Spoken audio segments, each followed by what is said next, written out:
আমাদের টাঙ্গাইলে কি যে একটা অবস্থা শুরু হয়েছে, শুধু বৃষ্টি হচ্ছে। আপনাদের ওইদিকে কি অবস্থা? আসসালামু আলাইকুম, কেমন আছেন সবাই? আলহামদুলিল্লাহ, আল্লাহর অশেষ রহমতে আমরা অনেক ভালো আছি। আমাদের টাঙ্গাইলে 3 দিন যাবত অনেক বৃষ্টি হচ্ছে, বৃষ্টি থামছেই না, রাস্তাঘাটে পানি জমে গিয়েছে। আমি কাপড় ধুয়েছিলাম, সেই কাপড়গুলো কোনোভাবেই শুকাচ্ছে না। দেখা যাচ্ছে বৃষ্টি নেই, ছাদে শুকাচ্ছি, আবার বৃষ্টি নেমে ভিজছে। তার জন্য ছাদে চলে আসলাম। ভাবছি আজকে নিয়েই যাব, ঘরের ভিতরেই শুকা দিব, ছাদে আর শুকাই দিব না। টিপ লাগিয়ে কাপড় শুকাই দিয়েছিলাম না, এসে দেখি কয়েকটা বাবুর ছোট কাঁথা পড়ে গিয়েছে। রোজার বাবা সেগুলো ধুচ্ছিল। রোজামনির বাবা বাসায় থাকলে বেশিরভাগ কষ্টের কাজগুলোও করে দেয়, আমাকে করতে দেয় না। আমি একদিনে বেশি কাপড় ধুয়ে ফেলেছিলাম, আরো ভেজাল হয়েছে এর জন্য। বিছানার চাদর, সোফার কভার, বাবুর কাঁথা, আরো ছোটখাটো অনেক কাপড় ধুয়েছিলাম। যাই হোক, দুজনে মিলে কাজ করলে পরে কাজ অনেক সহজ হয়ে যায়। রোজার বাবা শুকা দিয়ে দিয়েছিল, আজকে আবার এত বৃষ্টিতে ভেজার পরে সে ওই নিয়ে যাচ্ছে। আমি শুধু কষ্ট করে কাপড়গুলো ধুয়েছিলাম, তারপরে যা কিছু করার রোজার বাবাই করেছে। শুকা দেওয়া, ছাদে থেকে আনা, ঘরে নিয়ে শুকা দেওয়া, এসব আমাকে আর করতে হয়নি, সবই করে দিয়েছে।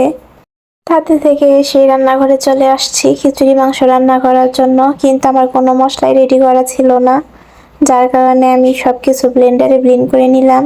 আদা রসুনও বাটা ছিল না, সেটাও ব্লেন্ডারে ব্লেন্ড করে নিয়েছিলাম। রোজামনির বাবাকে জিজ্ঞেস করেছিলাম কি খাবে, সে বলল তোমার যেটা সহজ হয় রান্না সেটাই করো। কিন্তু আমি ভাবলাম যে এত কষ্ট করে আমার সব কাজগুলো করে দেয়, বেচারাকে একটু খিচুড়ি মাংস খাওয়াই বৃষ্টির মধ্যে, তাই ওর ভালো লাগবে।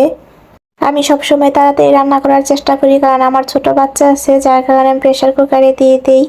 আমি আজকে সব রান্নাগুলো সরিষার তেল দিয়ে করছি, বৃষ্টির মধ্যে সরিষার তেলে রান্না আর বেশি ভালো লাগে। আমি গরুর মাংসটা আগে থেকেই মশলা দিয়ে ভালো করে মেখে রেখেছিলাম, শুধুমাত্র এখন তেল, পেঁয়াজ আর গরম মশলা ভালো করে ভেজে সেটার মধ্যে ঢেলে দিয়েছি মাখিয়ে রাখা গরুর মাংস, আর একটু পানি দিয়ে ঢাকনা দিয়ে ঢেকে দিব। মাংস মেখে রেখেছিলাম সেই বাটি দিয়ে পানি দিয়ে দিলাম। এখন আমি আরেকটা চুলায় খিচুড়ি বসিয়ে দিব। খিচুড়িটাও আমি আজকে কষিয়ে রান্না করব, ভাতের চাল দিয়ে রান্না করব, কিন্তু কষিয়ে নিব, তাহলে খিচুড়িটা দেখতেও সুন্দর লাগবে, ভালো একটা সেন্ট আসবে। মনির বাবার বেগুন ভাজি পছন্দ, খিচুড়ির সাথে আমি একটু বেগুন ভাজি করে নিচ্ছি। মাংস রান্না হয়ে গিয়েছে, এখন আমি চুলাটা বন্ধ করে দিব। এখন আমি খিচুড়ির চালটা ভালো করে কষিয়ে রান্না করে নিব।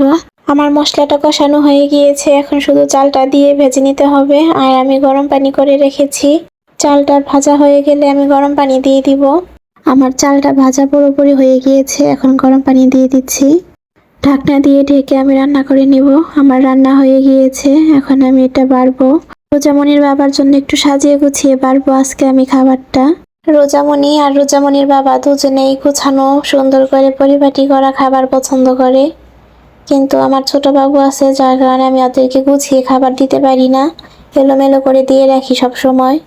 রোজামনির বাবার পছন্দের খাবার, তার জন্য একটু গুছিয়ে দিলাম সুন্দর করে। মনির বাবাকে খাওয়ার জন্য ডাক দিয়েছি, ও চলে এসেছে খাওয়ার জন্য, বসে পড়েছে। বাবা বসার সঙ্গে সঙ্গে মেয়েকে আসতেই হবে, মেয়েটাও চলে এসেছে। সব সময় এরকম করে, যতবার ওর বাবা খেতে বসে ততবারই ওকে আসতেই হবে, আর দুষ্টুমি করবে, খাওয়ার সময় সব ফেলে দিবে, নিজের হাত দিয়ে মাখাবে, এরকমই করতে থাকে সব সময়। কিছুক্ষণ থাকার পর আবার কোল থেকে নেমে যাবে। রোজামনির বাবা বলছিল মাশাআল্লাহ, আমার বউয়ের হাতের রান্না অনেক মজা, আমার কাছে খুব ভালো লাগে। ভালো থাকবেন আপনারা সবাই, আল্লাহ হাফেজ।